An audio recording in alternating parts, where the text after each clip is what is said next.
9 years old, I gave my heart to Jesus Christ in a junior church service, and it was the real deal. I felt that weight lift off my shoulder. I had one until it was gone. So, that happened, and then my dad, wouldn't you know it, got a little worse, a little more violent, a little more angry. Then a boy across the street, actually through a friend of my brother, we found his dad's Playboys, and we started looking at them. Now, this is the 60s then. What we were looking at then is prime time tonight on just about every station. But back then, it was really titillating. It was really, ooh, ah, wow. So we were looking at it. Then a boy across the street, I was 10, he was 13, he introduced me to sex. And at that moment, I got something I wasn't getting at home, I wasn't getting at school, and I wasn't getting in the church. I got affection, I got approval, and I got affirmation. Somebody was touching me without hitting me. Somebody was talking to me without screaming at me and calling me names. Somebody made me feel like they wanted to be around me. And besides, it was sex, it felt good. So I went back for more. I call it a willing molestation. Here I was stuck now in this thing that I was dealing with and didn't even know what it really was. But I knew deep down it was wrong, but I didn't know why. Homosexuality was such an abomination in my denomination, we didn't even talk about it. And as a lousy paid nurse, I was struggling with the homosexuality. So here I was suicidal. But because I had some fear of God, I decided it was better to come out of the closet than commit suicide, so I did. Now that was during the John Travolta days, the disco and the ball and all that stuff, the Bee Gees. And I went into the disco bars and I was doing all the things that John Travolta did. And I can't do them now, my knees would hurt too bad because I'm 52. I'm almost to that point where I could get that senior discount at Denny's. Thanks for letting me know that. I got 3 years now. Who invited him?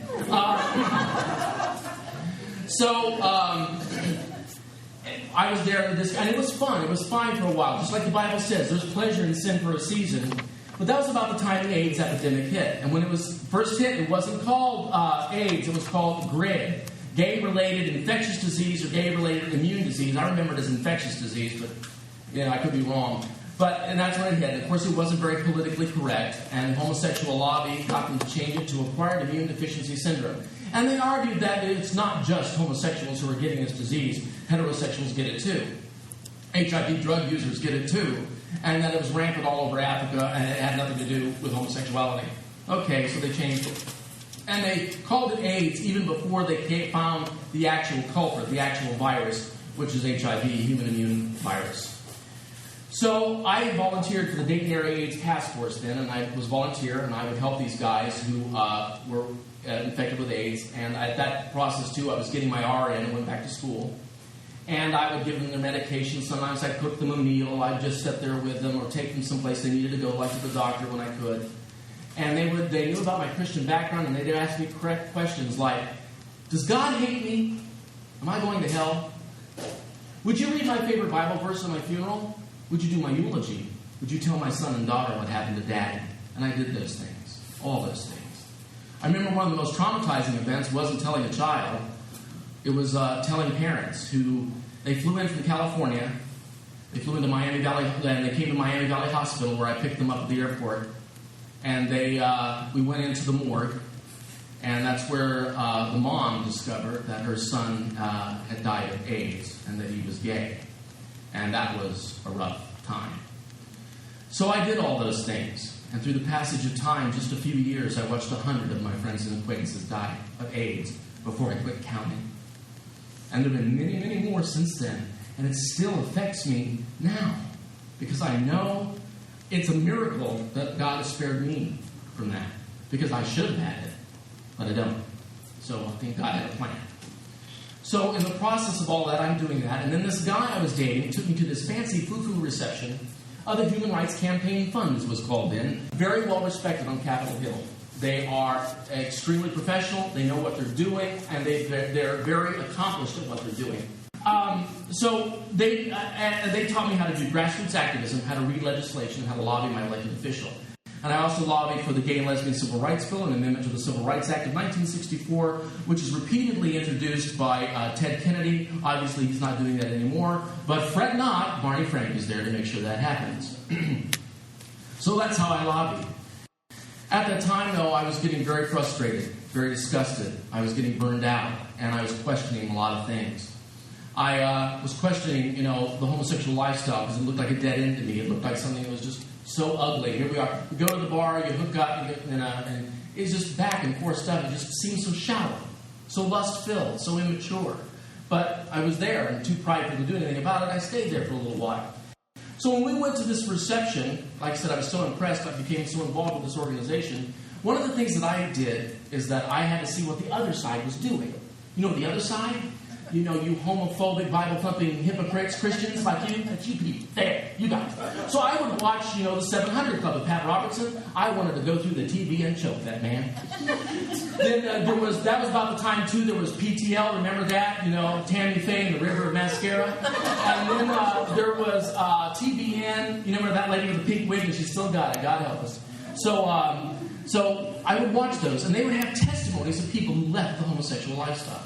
And I would just be so furious, like a lot of those guys out there. You're a liar. That's not true. I was born that way. Deep down inside, I'm crying out to God, is it true? I don't have to be like this. These feelings I have that have total control over me, they don't have to. So I'm back and forth and I'm fighting it. Finally, it came to a point. Relationships were working out. I had started a business, and it wasn't doing very well either. I blamed that on Hillary.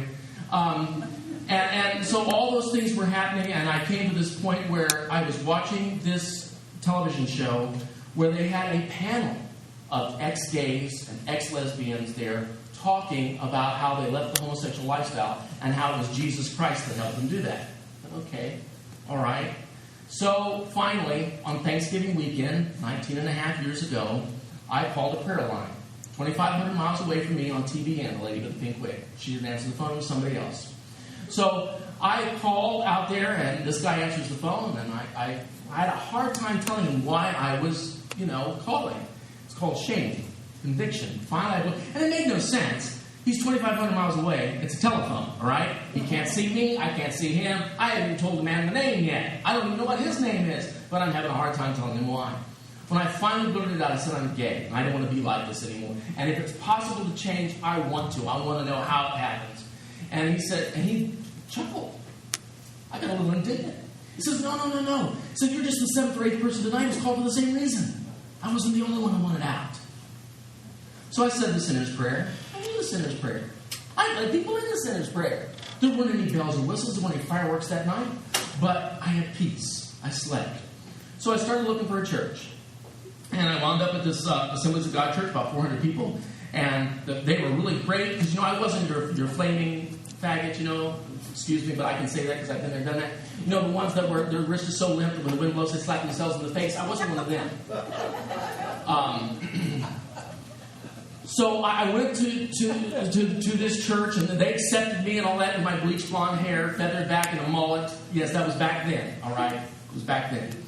But the pastor's a little on the edge there, and one time in that sermon, he was preaching on the 10 Commandments, and he yelled out, "Those sodomites!" And I'm like, no, you didn't. Yeah, you did. He said it again, too. "Those sodomites!" It wasn't that I was offended. I was terrified.